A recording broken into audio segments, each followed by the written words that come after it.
Kejriwal has requested a table and a chair to facilitate his work and personal activities. Several Aam Aadmi Party leaders, including Sanjay Singh, Manish Sisodia and Satyendra Jain, are already in Tihar in separate cells. With Kejriwal also sent to jail, AAP is facing an uphill battle to salvage its political fortunes in 2024 elections. With Munish Pandey, Shreya Chatterjee and Shrishti Ojha in Delhi, Bureau Report, India Today. In the ED lockup, the Aam Aadmi Party had claimed that the Health Department and Water Department files were signed and decisions were approved by Chief Minister Arvind Kejriwal. But can he do the same here at the Tihar prison?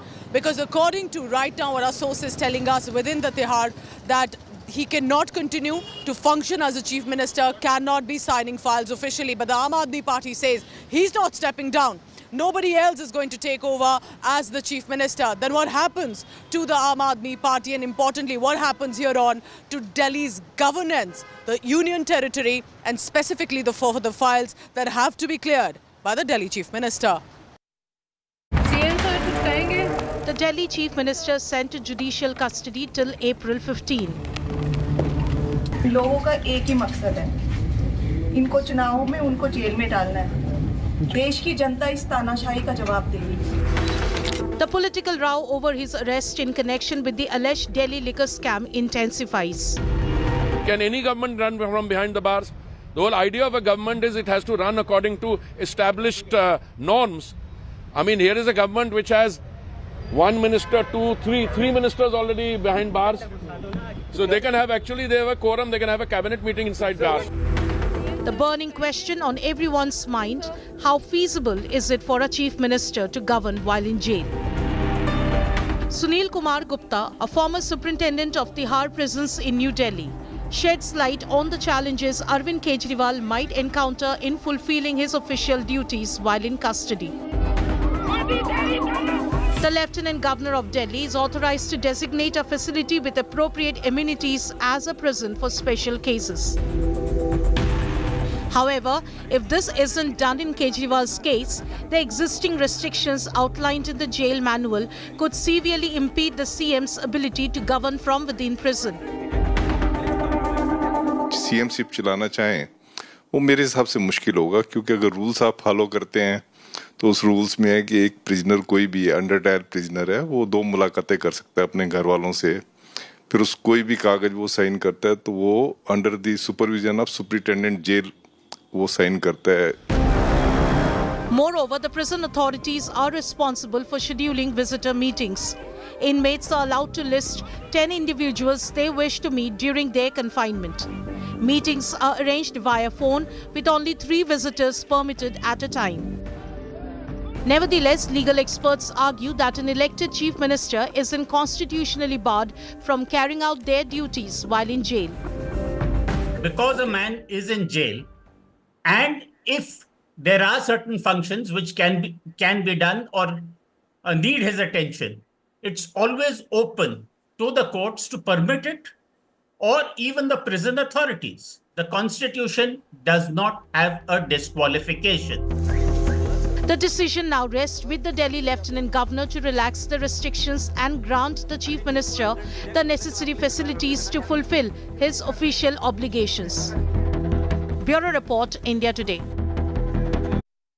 Arvind Kejriwal's rise has been phenomenal. From an Indian Revenue Service officer as a bureaucrat, turning to activism and then turning to politics, then winning repeatedly as the Delhi Chief Minister. His rise primarily has been as a political activist, remember, by expose of other leaders, specifically then the Congress Party, and putting forth his references of corruption. Here's a journey that has been of Arvind Kejriwal throughout different phases, and then now here in Tihar as a prisoner. This is the house where Arvind Kejriwal was born in a middle-class family in Bhiwani district of Haryana on the 16th of August 1968. His father was an electrical engineer, and his work led to many changes in the family's residence.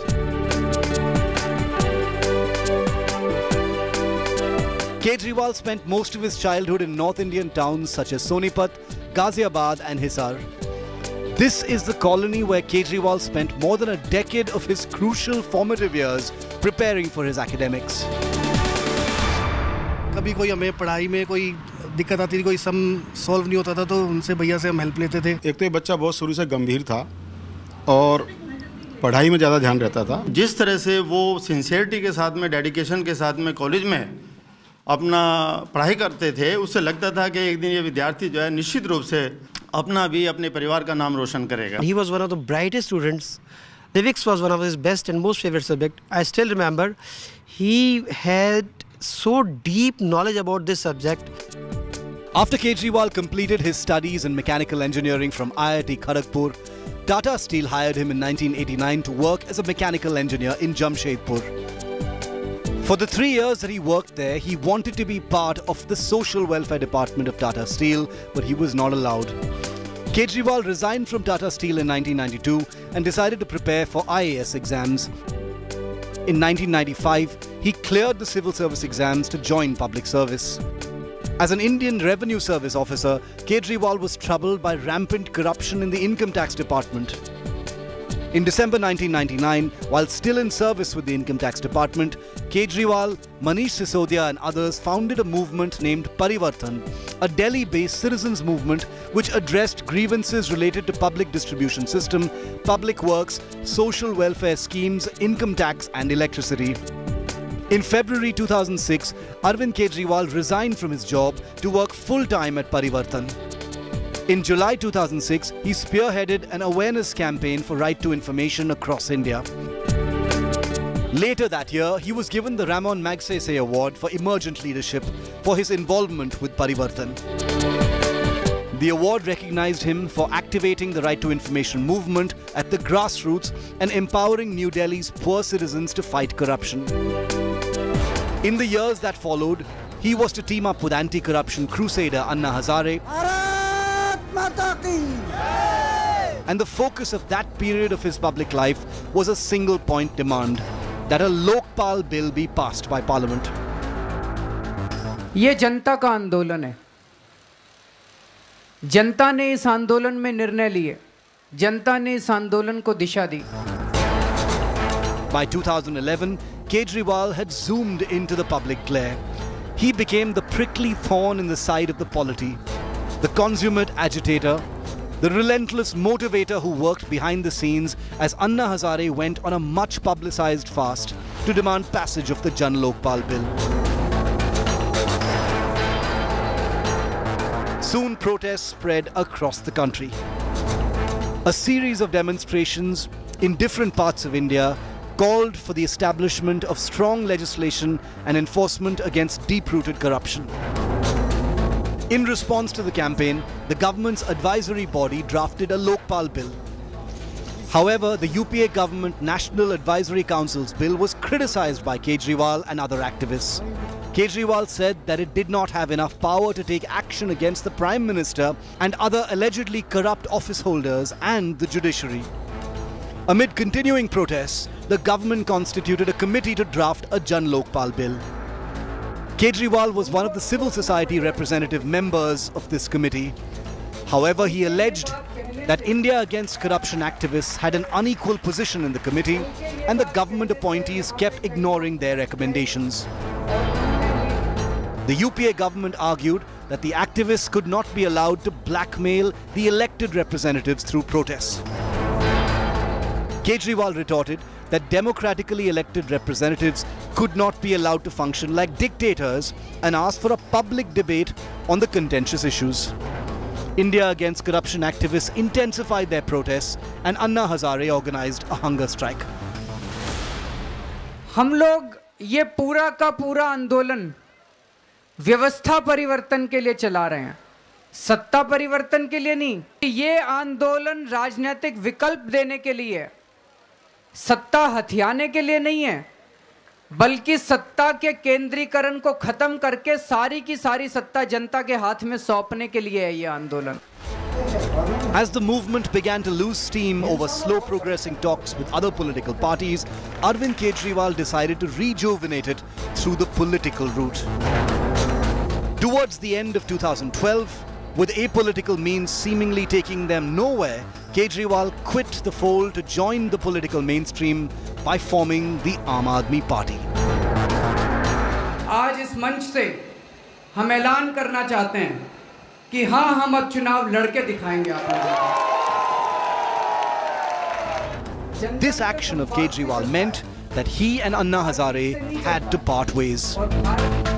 The divorce between the two became final when in November 2012, Kejriwal's Aam Aadmi Party came into existence. हम इस देश की राजनीति बदलने के लिए आए हैं। ये राजनीति जो पैसे की, अपराध की, भ्रष्टाचार की राजनीति हो गई, इसको बदलना चाहते हैं। और 2 अक्टूबर को जब हमने अनाउंस किया था, हमने कहा था इन लोगों ने हमें मजबूर किया है राजनीति में आने के लिए। ये लोग हमें चैलेंज करते रहे, चुनाव लड़के दिखाओ, चुनाव लड़के दिखाओ। अब इनको चुनाव लड़के दिखाएंगे और आज के बाद हम इन लोगों को चैन से नहीं बैठने देंगे।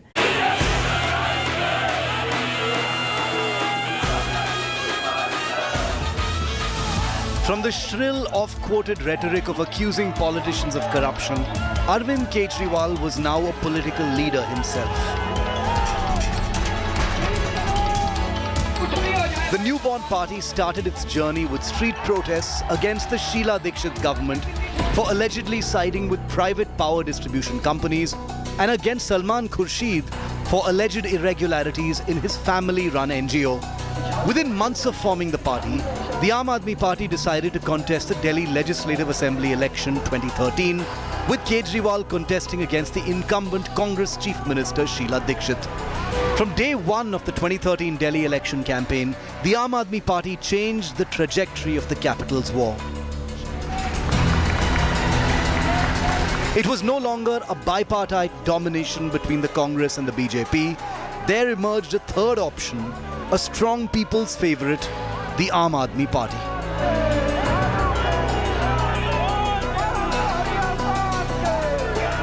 It was in December 2013 that the sweeping broom of democracy made its presence felt in the Delhi Assembly election, and Arvind Kejriwal proved his detractors wrong.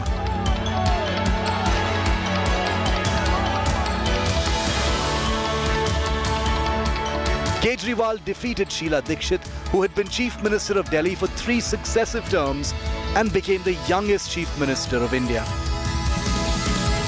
Ironically, it was with outside support from the Congress that Kejriwal was sworn in as the Chief Minister of Delhi on the 28th of December 2013.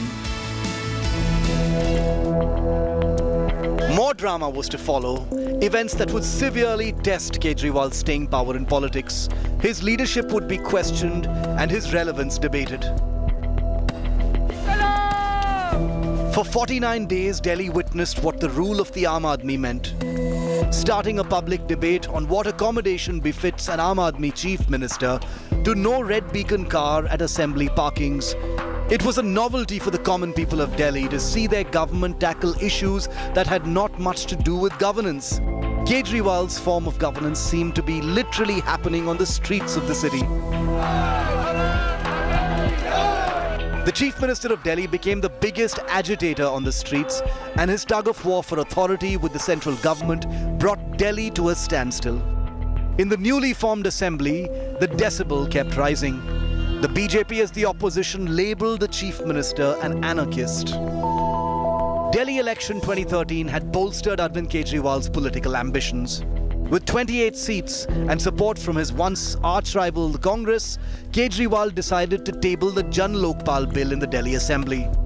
But on Valentine's Day of 2014, Kejriwal's love affair with the Delhi Chief Minister's chair ended, a mere 49 days after it began. With strong opposition from both the BJP and the Congress, Kejriwal failed to table the Jan Lokpal bill and in retaliation recommended the dissolution of the assembly.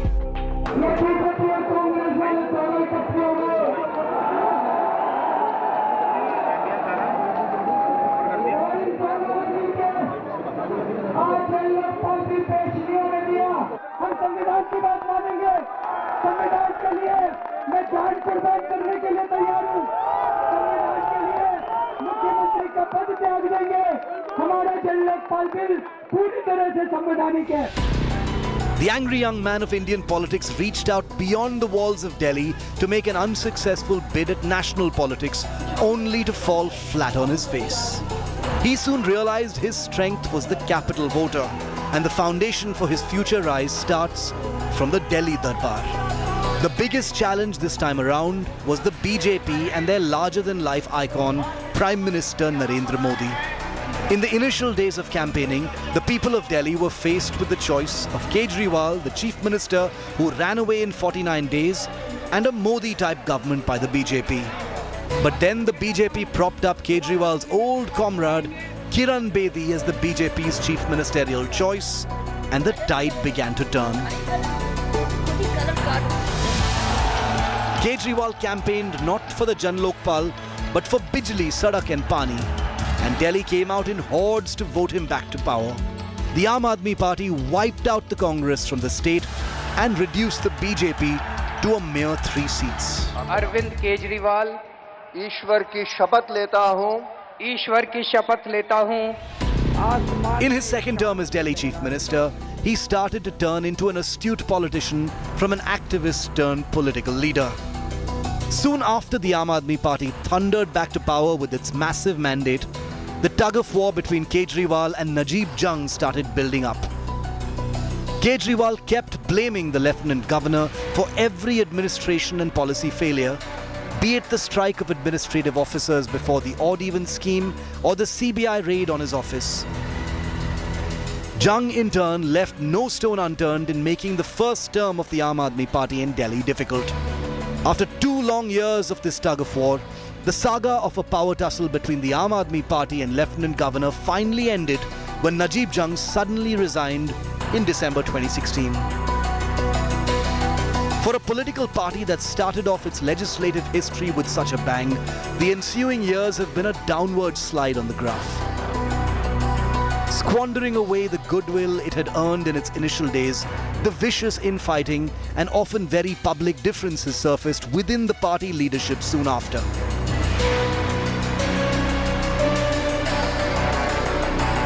The Arvind Kejriwal-led Delhi government tried to whitewash its public image with lavish spending on advertisements.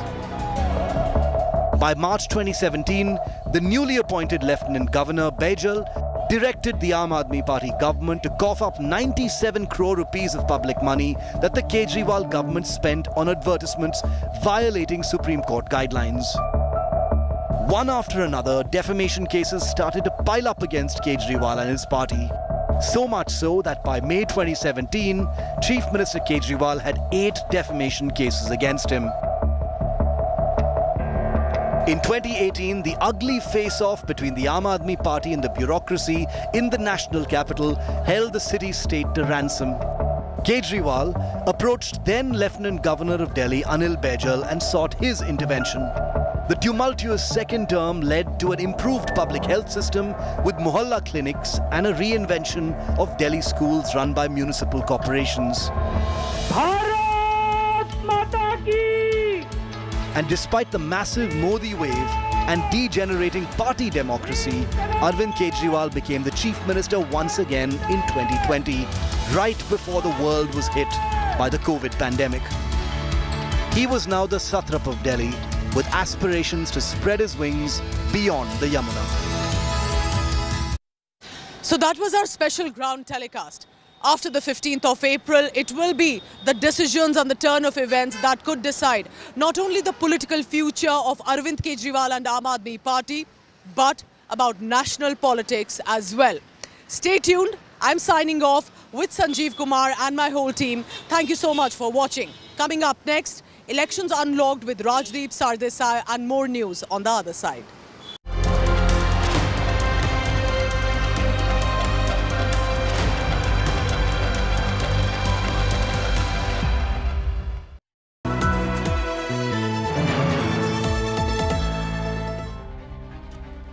An unparalleled election coverage with the team that wins every election.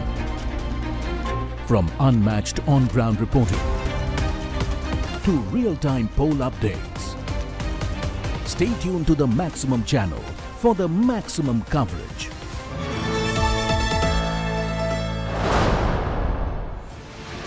Platinum Partner